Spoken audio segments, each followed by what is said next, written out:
Hey G Squad, welcome back to another episode of Is It Worth It? So for today's episode, we got this cool route here that you guys remember I did a review a couple weeks ago, and pretty much what it is a RavPower solar powered 25,000 mAh battery pack that is waterproof, drop proof, dust proof, and also the fact that it has 4 different outlets: quick charge, regular charge, USB-C, and also micro USB to use to charge it or charge your devices as well. But pretty much I just want to do this video to update you guys about how I've been using it and some other stuff that I did not cover in the other video that you guys as a viewer wanted me to cover. So here's that video. So let's get to it. So a couple of things that I want to also talk about here is the fact that if you guys don't remember, there was a flashlight on this. So when you press on the side, the flashlight actually works really well and it's actually really bright. So if you guys can see in the background right there. And I'm gonna turn it off right now.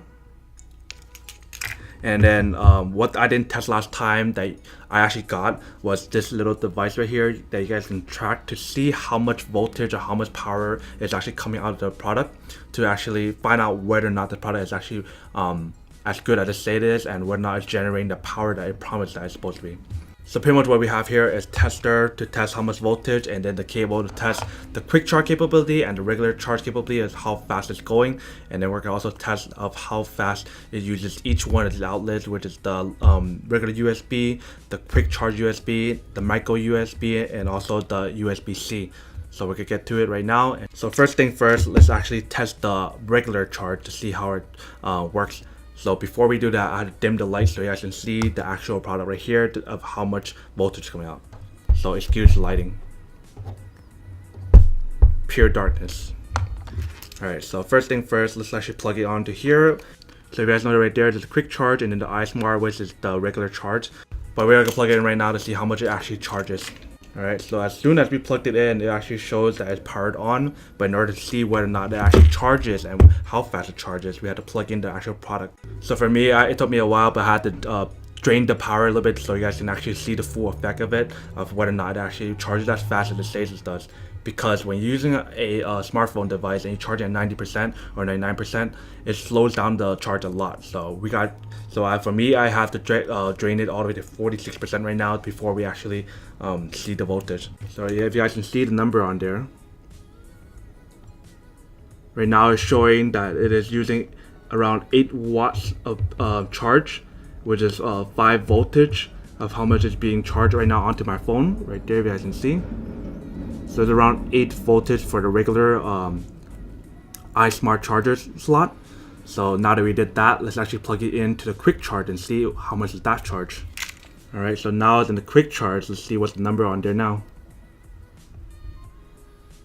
Alright, so if you guys can see, the quick charge actually doesn't quick charge as fast as it says it does, possibly because right now if you guys look at the number, it's only 7.23, which is much less than it's supposed to be.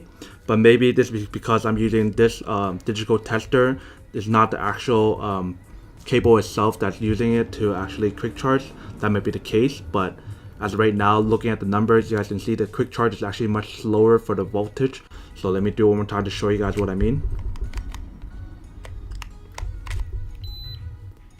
So now we are using the regular one, and you guys can see it instantly went up to almost 8 voltage. But now it's just going down a little bit, but it goes back to 8 voltage.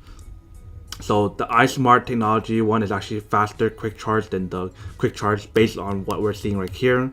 But when I'm actually using the charge, I do notice that the quick charge actually charges faster than this. So it might be an issue using this tester right here because it's not actually supportive of this quick charge 3.0. Alright, so now that we tested these two, let's test the USB-C and see how fast that charges. Alright, so if you guys can see right there, that's the quick charge micro USB, and this is the regular USB-C charger. So let's open it up and show you guys what it looks like. Alright, so that is what it looks like inside. So let's plug it in and see how the test works. So actually guys, I have to apologize that I can't actually test the USB-C and I can't test the micro USB because this part right here does not actually fit the actual product itself. And let me show you guys what I mean. So if I try to plug it in, watch what happens. So this is the compartment in here. So here's the compartment in here, and actually when I try to plug it in, it does not go in because it's too big, because this is blocking it from going in that little hole right there.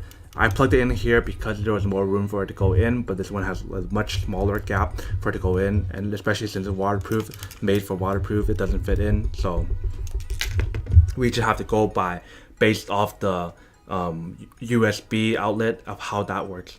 So just testing the USB outlet, you guys do see that the quick charger tends to be a little slower than the regular USB. Regardless, we do see that the test actually works for both, but then one is actually slower than the other, which is the wrong one.